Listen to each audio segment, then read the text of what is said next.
So here's what happened. I winterized and I left the water pump on when I pushed the backflow valve, which is down here at the city water connection. And by doing that, there's so much pressure in the system that it blew the O-ring off. And the reason we knew that something had happened with the seal right here at the city water connection is that it was dripping water. As soon as we filled our fresh water back up and ran the pump and pressurized the system, we would get dribbles out of here. So what we're gonna do today is fix that. This is the good life. Oh, oh, oh. This is the good life. Oh, oh. In the meantime, I got this little, we're gonna fix this today, but I got this little, it's like a hose. Oh, here's a little bit of water, you can see. It's like a hose end with like a little cap. So what you would need if you were gonna do a quick fix is this sort of 3/4 inch, I think it's 3/4 inch. It's a like a hose end and then like a cap for it so that you're not dripping water all over the place. The thing I wanted to point out with this backflow valve is there's a little screen here. When you winterize, and when I winterize, you remove this to push that little valve in to get the antifreeze to come all the way out. So it's this little white deal right here. Well, what has happened is there's an O-ring that sits inside this white plastic valve. And so to get to that, we actually have to take this whole piece off. So that's coming off next.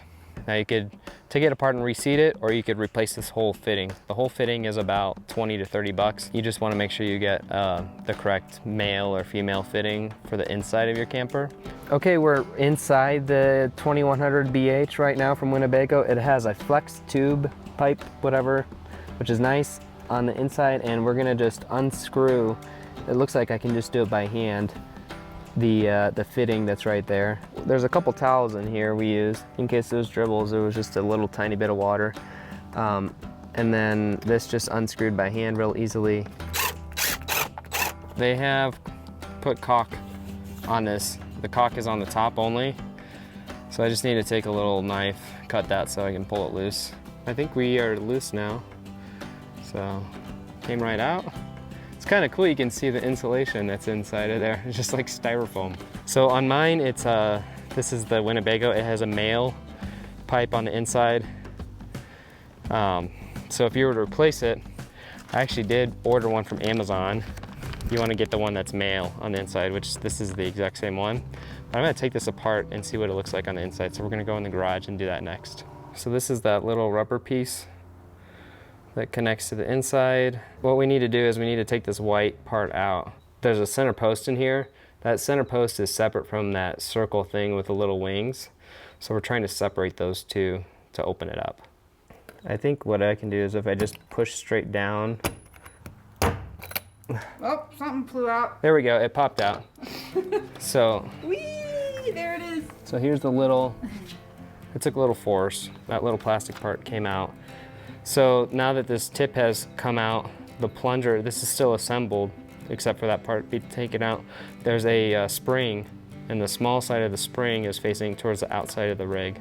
So when we put it back together, once we get this O-ring figured out, we want to make sure we put it back so the small side of the spring faces the outside. So I'm going to flip it over, and we should be able to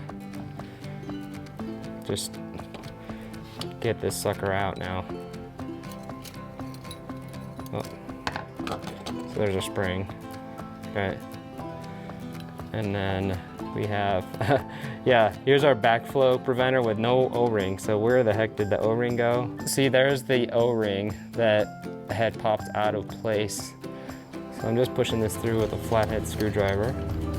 There it comes out. This is the culprit.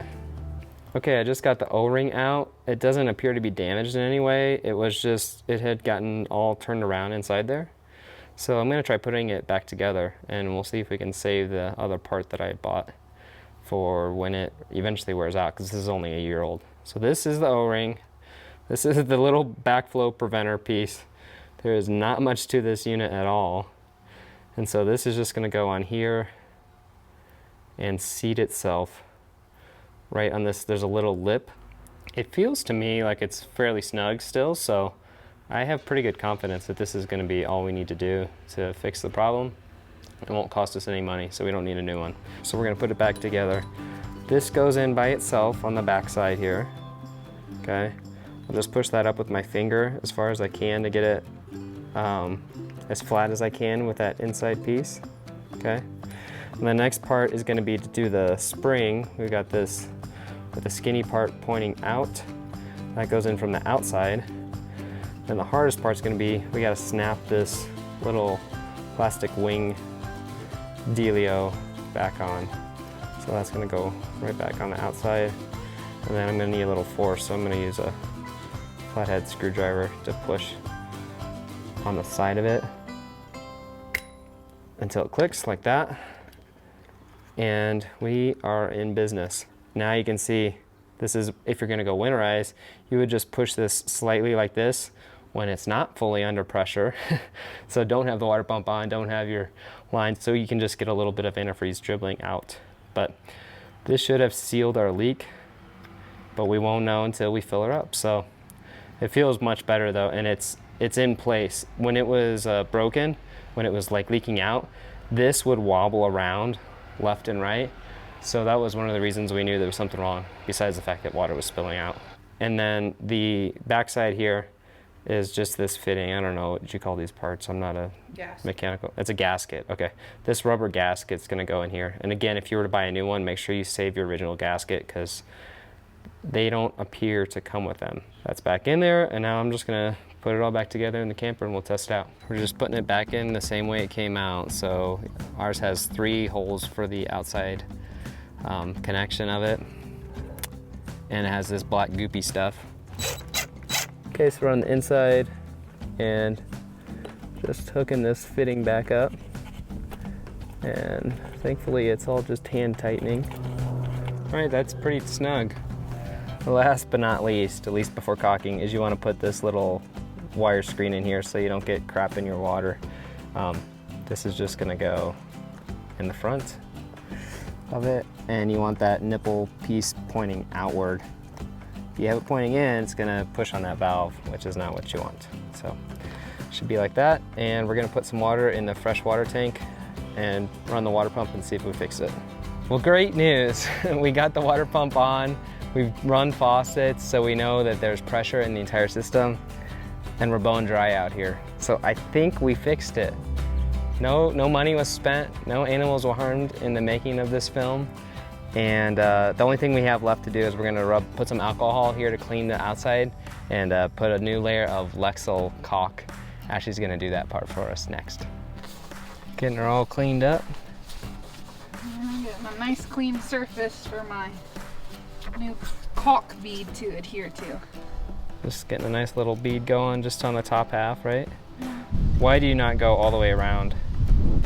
Because you actually want water to be able, if water gets behind there, you want it to have a path out. And so you want it to come down. You don't want it to get in, but you want it to come down. So now using a wet soapy finger to smooth it out real quick as it dries real quick. We fixed it though, no more leaks. Looks good to me. Good work.